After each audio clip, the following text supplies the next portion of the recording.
Deep seek जो है वो एकदम से आया कहीं से और पूरे इंटरनेट को उसने खा के रख दिया।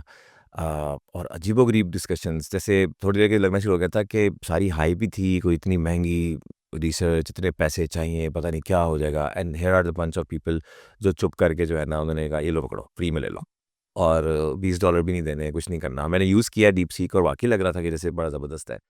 सो थोड़ा सा वॉक थ्रू करवाएं कि आपके ख्याल से डीप सीक जो है वो क्या है, क्यों इम्पोर्टेंट है, और अगर उसके बारे में कोई हाइप है तो वो क्या है, और वो उसकी कैपेबिलिटी क्या हो सकती है पोटेंशियली टू कवर, मतलब to actually meet that hype. ठीक है। सही कह रहे हैं बिल्कुल। डीप सीक के आने के बाद तकरीबन उसी मैग्नीट्यूड का शोर पड़ा, या शायद उससे भी ज़्यादा शोर पड़ा जितना खुद चैट जीपीटी के आने पे हुआ था। और like every time with AI कुछ चीज़ें ऐसी हैं जो वाकई हैं, जिनसे बाज़ दफ़ा मुझे ऐसा लग रहा है कि उस पर तवज्जो लोगों की कम जा रही है, जो आवाम में जो गुफ्तगू हो रही है। और कुछ ढेर सारी हाइप है दोनों डायरेक्शंस में, पॉजिटिव और नेगेटिव दोनों डायरेक्शंस में, जो बहुत ज़्यादा उछाली जा रही है हर तरफ। डीप सीक सबसे पहली बात तो ये है कि अचानक नहीं आया। जो इनका पहला बड़ा मॉडल था, जो इस वक्त जो 2 बड़े मॉडल इनके सक्सेसफुल हो रहे हैं, एक V3 है और एक R1 है। V3 दिसंबर के एंड में रिलीज़ हुआ था। इट वाज़ रिलीज़ अराउंड दिसंबर 26-27। ये इनका असल में मॉडल था, बेस मॉडल था, जिसको हम प्री ट्रेन्ड मॉडल्स कहते हैं। ये उन्होंने उस वक्त रिलीज़ किया था। सो V3 बेस और फिर V3 खुद मॉडल, जो उसके ऊपर इंस्ट्रक्शन ट्यून था, इसका मतलब उससे आप चैट कर सकते हैं। अच्छा, उसके बाद इन्होंने रीजनिंग मॉडल रिलीज़ किया था R1, जिसका पेपर भी थोड़ा-सा पहले आ गया था। हाँ, जब उस मॉडल को इन्होंने दुनिया के लिए ओपन किया ना यूज़ के लिए, उस वक़्त हर तरफ शोर मचा है और लोगों की तवज्जो गई है उस पेपर की तरफ कि ये जो चीज़ है ये इतने में हो गई और ये इस प्राइस के अंदर हो गई। अच्छा, अब यहाँ पर देयर आर रियलिटीज़ जहाँ पे वाक़ई उन्होंने कुछ बहुत बड़े ब्रेक थ्रूज़ किए हैं। They have an amazing team China में जो डीपसीक के पास है, और जिस तरह का वो काम कर रहे हैं, एसेंशियली अगर हम बहुत मुख्तसरन देखना चाहें ना कि क्या कमाल है कहाँ? कमाल वहाँ है कि जब आपके पास रिसोर्सेज़ हों निस्बतन limited, by the way limited कहीं से भी नहीं है, गुर्बत में काम नहीं कर रहे। They had GPUs, they had clusters of GPUs, और बहुत अच्छे उनके पास जीपीयूज़ मौजूद थे। लेकिन ऑब्वियसली उससे कंपेरेबल भी पावर नहीं थी जितनी यूएस की टॉप कंपनीज़ के पास मौजूद होती है।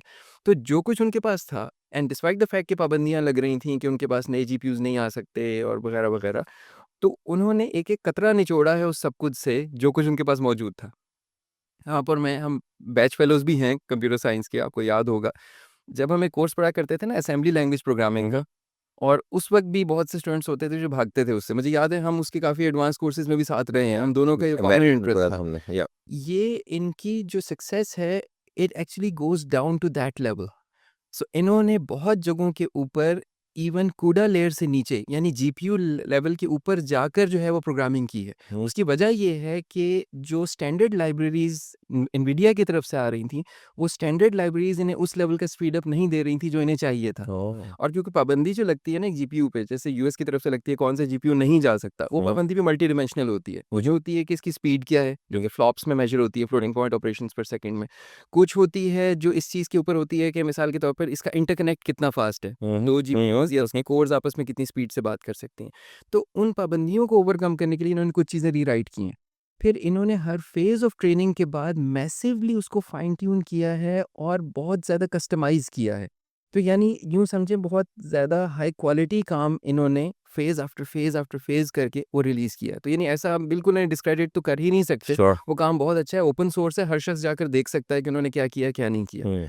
अच्छा, दूसरी बात, ओपन सोर्स कहना, अब मैं दूसरी तरफ से हम आते हैं ना, ओपन सोर्स कहना पूरी तरह सही जुमला नहीं है इनके बिल्कुल लिए। सही है। ओपन सोर्स की बहुत सी डेफिनेशंस इस वक्त एआई के अंदर चल रही हैं। ओपन सोर्स का इन रियलिटी मतलब ये होता है कि आपका कोड भी ओपन हो, मॉडल के वेट्स यानी पैरामीटर्स जो बिल्कुल, नॉब्स हैं बिल्कुल। वो भी ओपन हो, ट्रेनिंग डेटा भी ओपन हो, रिसर्च जिस तरतीब से हुई है वो भी ओपन हो, ये सब कुछ ओपन हो। सही। इसमें से कुछ चीज़ें तो इनकी ओपन हैं। सो दे आर अमंग्स्ट एट, और साथ ही इसमें ये भी होता है कि लाइसेंस भी बहुत ज़्यादा आपका लिबरल किस्म का हो। फॉर एग्ज़ाम्पल इनका लाइसेंस लिबरल है, एमआईटी लाइसेंस यूज़ कर रहे हैं ये। आई थिंक उसके अंदर कमर्शियल यूज़ के लिए भी आप इसको यूज़ कर सकते हैं। इस तरह का वो लाइसेंस है। तो हमारे जो ऑडियंस है खुद से भी वेरीफ़ाई कर रहे हैं। आई थिंक कि उसमें ये आता है। इनके वेट्स मॉडल के अवेलेबल हैं, ट्रेनिंग डेटा अवेलेबल नहीं है। ट्रेनिंग डेटा कोई भी नहीं देता। ये बहुत बड़ा प्रॉब्लम है कि अगर आप इनका जो ओरिजिनल ट्रेनिंग रेप्लिकेट करना चाहें तो आप नहीं कर सकते, आपके पास वो डेटा नहीं है। वेट्स हैं, उस बेस मॉडल को आगे मॉडिफाई कर सकते हैं, फाइन ट्यून कर सकते हैं, ओरिजिनल ट्रेनिंग डेटा नहीं है। राइट। इसी तरह से कोड आई थिंक इन्होंने रिलीज़ नहीं किया है। तो it's not a full fledged open source, लेकिन on a spectrum of open source models जो रिलीज़ हो रहे हैं, जो लामा कर रहा है, बाकी कर रहे हैं, it's one of the more liberal ones, जिन्होंने तकरीबन सारा कुछ रिलीज़ कर दिया है। And it's one of the first papers जिन्होंने इतनी अमेजिंग ट्रेनिंग के पूरे प्रोसेस को जो है वो अपने पेपर के अंदर रिलीज़ कर दिया है, ग्राफ दे दिए हैं, सारी उसकी जो है जितना प्रोग्रेशन हुई है वो सब कुछ दे दिया है। तो ये इसमें यानी अब ये ये प्रोज़ एंड कॉन्स पॉजिटिव दोनों या फिर जो हाइप वाली साइड है ना एक बहुत बड़ी, वो ये है कि इतने सस्ते में इन्होंने ये काम कर दिया। राइट। सबसे ज़्यादा जो उसे कहते हैं ना शोर मचा ना, वो इस बात पे मचा है कि जी कहाँ हम $150 मिलियन की बात कर रहे थे और कहाँ ये कह रहे हैं कि जी ये 5 मिलियन 6 मिलियन के अंदर ये काम नहीं, हो। मैंने तो बिलियंस का कंपैरिजन भी सुना है कि जी वो $500 बिलियन चाहिए और एक तरफ $6.6 मिलियन, जो स्टारगेट का जो मतलब जैसे ओवरऑल स्टार हाँ का बजट है ना, उसमें हाँ तो सब कुछ शामिल है, लेकिन एक ट्रेनिंग रन और जो एक मॉडल का होता है, वो यूजुअली अगर हम बड़े से बड़े मॉडल्स की तरफ जाएँ तो हम 100 million to 150 right, million dollars की ठीक बात हो कर गया, रहे हैं इस वक़्त के ठीक टाइम हो पे। गया। इन्होंने वो सब कुछ अचीव किया है जो कहा जा रहा है कि देखिए मेरे को 5-6 मिलियन के अंदर कर दिया। हम्म। अच्छा, अब ये वाला बहुत ही ज़्यादा एग्ज़ैजरेटेड स्टेटमेंट है। उसकी वजह ये है कि जब कभी ट्रेनिंग कॉस्ट देखी जाती है ना, उसमें सब कुछ शामिल करना होता है। उसमें सॉरी मैं काट रहा हूँ, ये एग्जैजरेशन उनकी तरफ से खुद आई है या आप लोगों ने परसीव कर लिया? मैं देख ज़्यादा इसको हाँ, परसेप्शन कहूँगा, सही है। लेकिन किसी हद तक फॉर एग्ज़ाम्पल अगर मैं एक रिसर्च पेपर लिखूँ ना, मैं एक मॉडल बना रहा हूँ, मैं उस पे रिसर्च पेपर लिख रहा हूँ, तो हमारी इंस्ट्रक्शंस में ये अक्सर होता है कॉन्फ्रेंसेस कि आप ये पूरी चीज़ बताएँगे कि आपने उसकी रिसर्च पे कितने पैसे लगाए हैं, अच्छा, एब्लेशन स्टडीज़ जो की हैं कि ये पैरामीटर ठीक है, ये वैल्यू ठीक है, ये उस पे कितने पैसे लगाए हैं, टीम को अपने कितने कॉस्ट कितने उनके ऊपर पैसे लगाए हैं, तो पूरी रिसर्च की आप कॉस्ट दें। ठीक हो गया। इन्होंने जो चीज़ दी है वो एक ट्रेनिंग रन की कॉस्ट दी है। सो एसेंशियली यूँ समझें कि आपने पूरे इंटरनेट के ऊपर एक मशीन लर्निंग मॉडल ट्रेन करना है, जो नेक्स्ट वर्ड प्रेडिक्टर है, ठीक है, नेक्स्ट टोकन ठीक है, प्रेडिक्टर है, ठीक है? वो आपने एक दफ़ा पूरे का पूरा उसके ऊपर ट्रेन कर दिया, ठीक है, उसकी ये कॉस्ट है जो ये बता रहे हैं। This is very optimistic cost. ठीक है। उस दौरान में भी मॉडल बार-बार फेल होता है, उसे बार-बार जो है उसमें फेलियर स्पाइक्स आते हैं, पीछे ले जाना पड़ता है, ऑल्दो ये कह रहे हैं इनकी ट्रेनिंग बहुत स्टेबल है, व्हिच सीम्स लाइक कि वो सही कह रहे हैं।